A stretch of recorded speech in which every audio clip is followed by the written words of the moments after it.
Hi, this is Francis, and I am going to show you how to set up a local web environment for WordPress development on your Mac. In order to do this, you need to have installers ready for WordPress and MAMP, which is basically going to be your personal web host. You could download MAMP from mamp.info, which I've already done. Once you have the disk mount, all you need to do is drag this MAMP folder into your applications folder. Now, I've already done this, and I'm going to run MAMP for the first time. So we're going to open this here.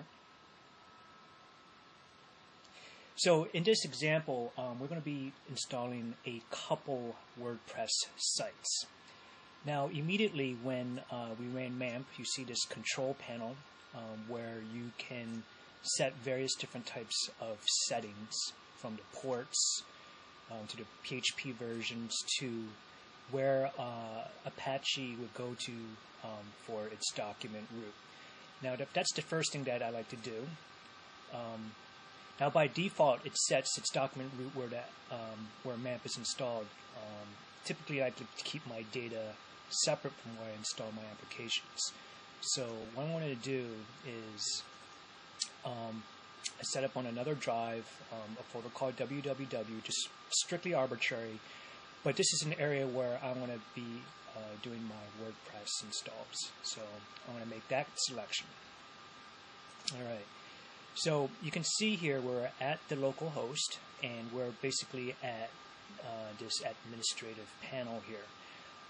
For each WordPress site, we want to have create a database for it. In order to do so, we'll go to PHP MyAdmin here, this menu item. So for the purposes of our exercise, we're going to create two blogs, one named Foo and another named Bar. So we're going to first create a database for the blog Foo. So we're just going to call it Foo DB here, and we create. And we're going to do another one for Bar. So we'll go back to PHP and MyAdmin, create a database for our Bar blog. All right. So one thing to make note, if you go back to the start, is the user and password information for the MySQL, because we're going to need that information later. So what we're going to do now is do the WordPress installs. So we'll go back to the www folder that I had earlier. Here's the zip file. So if you haven't already done so, installation of WordPress is as simple as unpacking the zip file. And what I'm going to do is I'm going to do this twice. And so each one is for my two separate blogs. One is the blog which I call Foo, and I'm going to call this Bar. So if we extend it, you could see all the various PHP files associated with the WordPress install. Here you can see your WP content, and this is eventually here where you're going to put any themes that you might have. This is where you would drag it into. So we've installed WordPress. Well, actually we're only halfway there. We only unpacked it. So to actually get the installation going, let's go to our document root. So in our case, it's localhost 888, and then you can see that we have our Foo and our Bar folder. So let's start and drill into Foo here, and you can see that there's no configuration files exist. So we're going to go ahead and create one. So we're going to enter our database name for our Foo blog, which we had named earlier, FooDB. And as we had seen earlier, our username and password for our SQL is just root. So maybe it might be something you might want to change at a later point. And basically, the rest of the information here shouldn't have to change. We'll click Submit. We'll run the famous short install, and we'll give it a title here.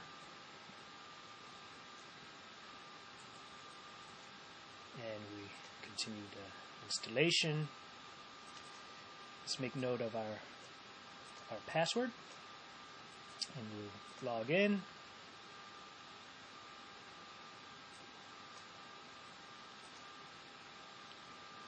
And there we go. We're in the familiar dashboard. We could take a look at the site itself.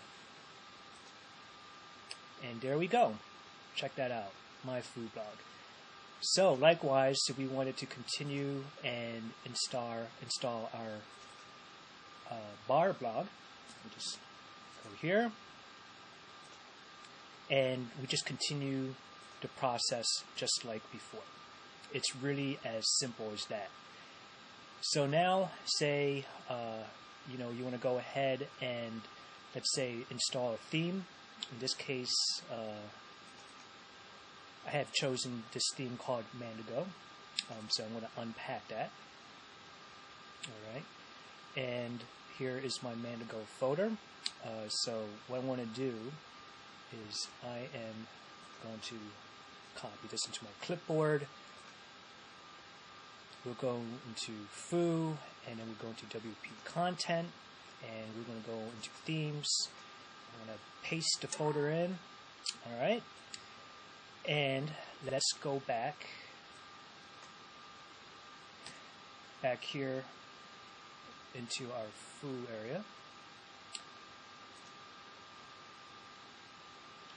And we could go to our appearance, themes, and we could see that our Mandigo theme has registered, and we can proceed to activate it.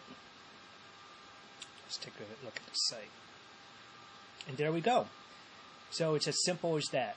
So we have our two blog sites, foo and bar, and we've also shown how to change a theme. Now, once you do your development and you have everything set, you can then FTP everything to wherever your web host is. And essentially what you would do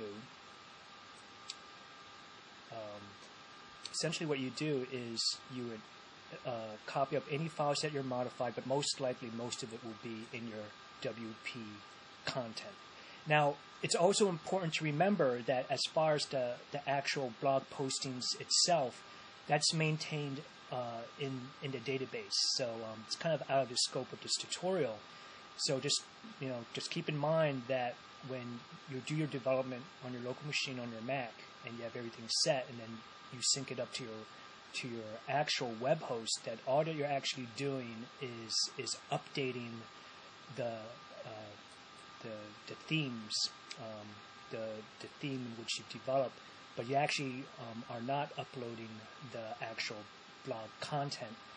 That's actually in the database itself. Now, what you can do is that in the settings, there's tools. There is a way where you could export or import your blog posts. So this could maybe be a kind of a alternative way of importing or export your blog posts. Well, hope this gets you going. And again, it's really, really quite straightforward. And happy blogging.